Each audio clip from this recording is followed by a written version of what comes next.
I'm Al Tenter. I'm a singer-songwriter and about a million other things.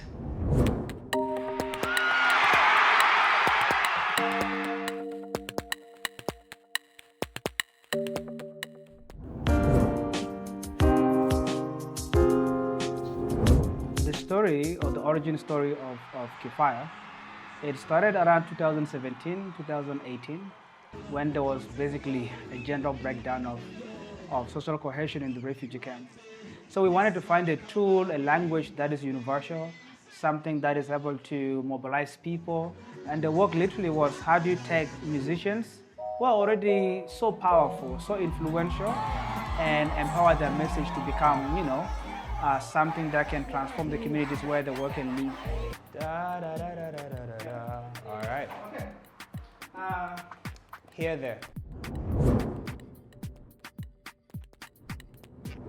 The creating sessions, I'm very intentional about what I say through my music.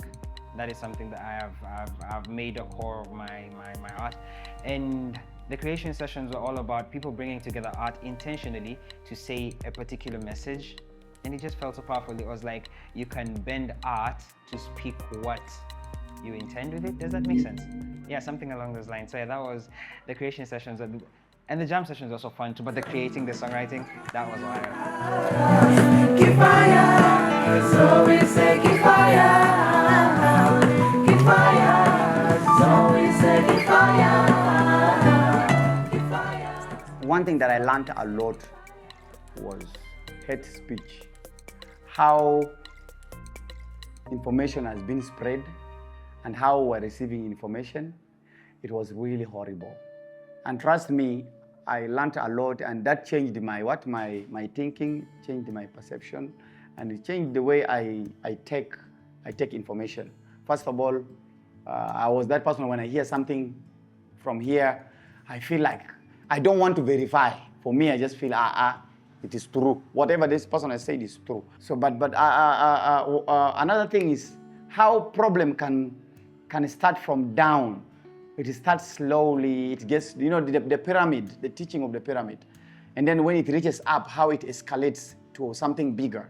So I think I learned that, and that really helped me a lot. In a system whereby it is being systematically orchestrated, the division is intentionally fueled. How exactly do we actually participate in making sure that something changes? So when that training was done, I think it changed my whole being. And when the training ended, I went back, and that changed me a lot. It opened my head, it opened my thinking. And of course, the part of music, it helped me write better songs. And this is the reason why I started writing my cultural music. I started writing my cultural music. That helped me become me today.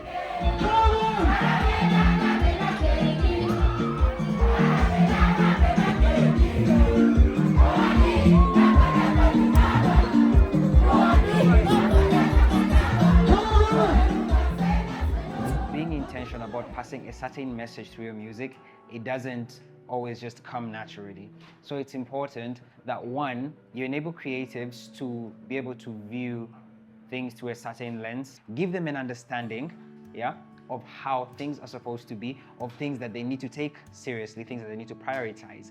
And then you find that starts to creep into their art, which is then consumed by a lot more people from there. It's like almost like a trickle effect from there, really.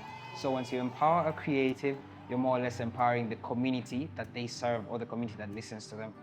And finally, we really wanted to be able to make this project start having a community buy-in. We want the musicians to own it. We want them to be a part of it.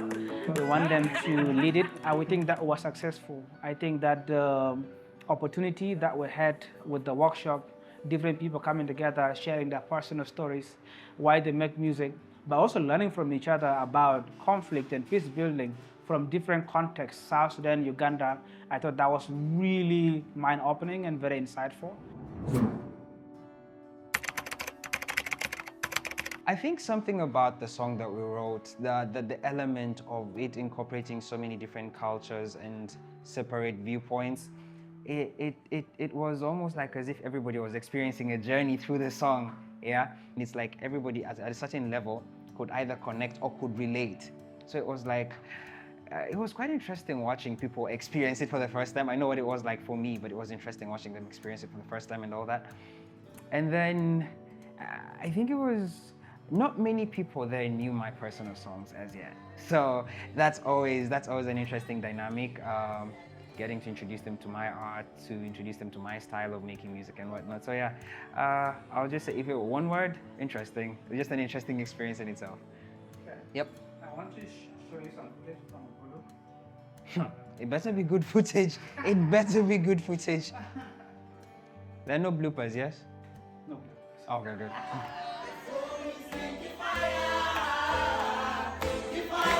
Dude, this was very unofficial.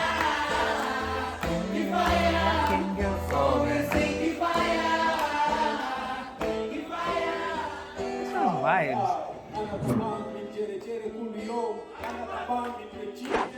Music entertains, music informs. Music is a tool that has no language, but it speaks to the souls. Music is something that is connecting to the spirit and is part of human being. Trust me, I did not believe that music has power until I sang a song. I sang that song for myself.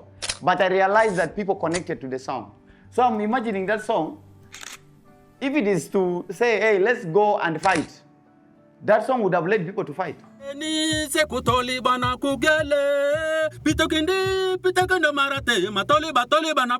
Art exists beyond individuals.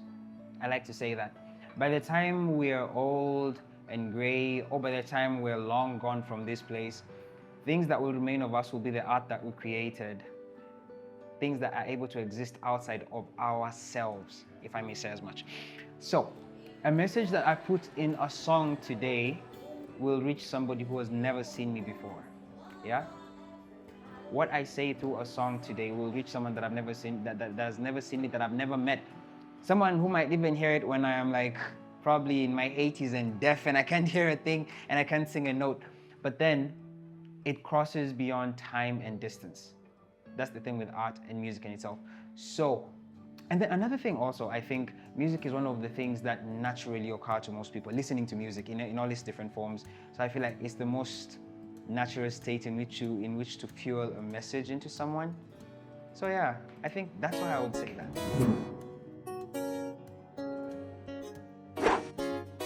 What do we want to see going forward? We think that there's a lot of opportunities in artists exchanging with each other. Whether it's artists in South Sudan or Uganda and artists in Germany or Sweden or in Europe, we want to see people connecting and coming together and working together and learning from this different context. I feel like one of my bigger hopes would be working with more creatives in a more culturally integrated space, if I may say, understanding more cultures, because I feel like that is the only way in which tolerance is built, by the way.